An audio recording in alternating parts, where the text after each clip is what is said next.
పహల్గావ్ జమ్మూ కాశ్మీర్ ఉగ్రవాద దాడిని ఖండిస్తూ హిందూ వాహిని బజరంగ్ దళ్ బిచ్కుంద ఆధ్వర్యంలో 27/4/2025 నాడు సాయంత్రం 7 గంటలకు కొవ్వొత్తుల ర్యాలీ నిర్వహించడం జరుగుతుంది. ఇందులో ముఖ్య అతిథిగా శ్రీ శ్రీ శ్రీ సోమలింగ శివాచార్య స్వామి చీప కూడా పాల్గొంటారు. కావున ప్రతి ఒక్క హిందూ బాంధవుడు ఈ ర్యాలీలో పాల్గొనాల్సిందిగా కోరుతున్నాం. గాంధీ చౌక్ నుంచి అంబేద్కర్ చౌరస్తా బస్టాండ్ మీదుగా శివాజీ మహారాజ్ చౌక్ వరకు ర్యాలీ ఉంటుంది.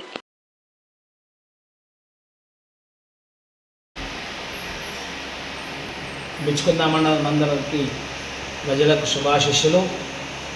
22 నాడు జరిగినటువంటి హేయమైన చర్య, పహల్గామ్లో జరిగినటువంటి మరణ హోమము, ఉగ్రవాదులు చేసినటువంటి చాలా పిరికిపంద చర్య, మన భారతదేశం యొక్క పౌరులు 30 మంది చనిపోయారు. కావున బిచ్కుంద మండలంలో ఉన్నటువంటి వ్యాపారవేత్తలు, మరి ఉపాధ్యాయులు, అదే ప్రకారంగా విద్యార్థులు, నవయువకులు, పార్టీలకు అతీతంగా అందరూ కూడా ఈరోజు బిచ్కుందలో గాంధీ చౌక్ నుండి 7 గంటలకు కొవ్వొత్తు ర్యాలీ నిర్వహిస్తూ మరి వారి ఆత్మకు శాంతి కలగాలని మరి 2 నిమిషాలు మౌనంగా పాటించాల్సిన అవసరం ఉన్నది. కావున ప్రతి ఒక్కరు కూడా ఈ యొక్క ప్రదర్శనలో అందరూ కూడా పార్టీలకు అతీతంగా, కుల మతాలకు అతీతంగా అందరూ కూడా పాల్గొనాలని నా యొక్క విన్నపం.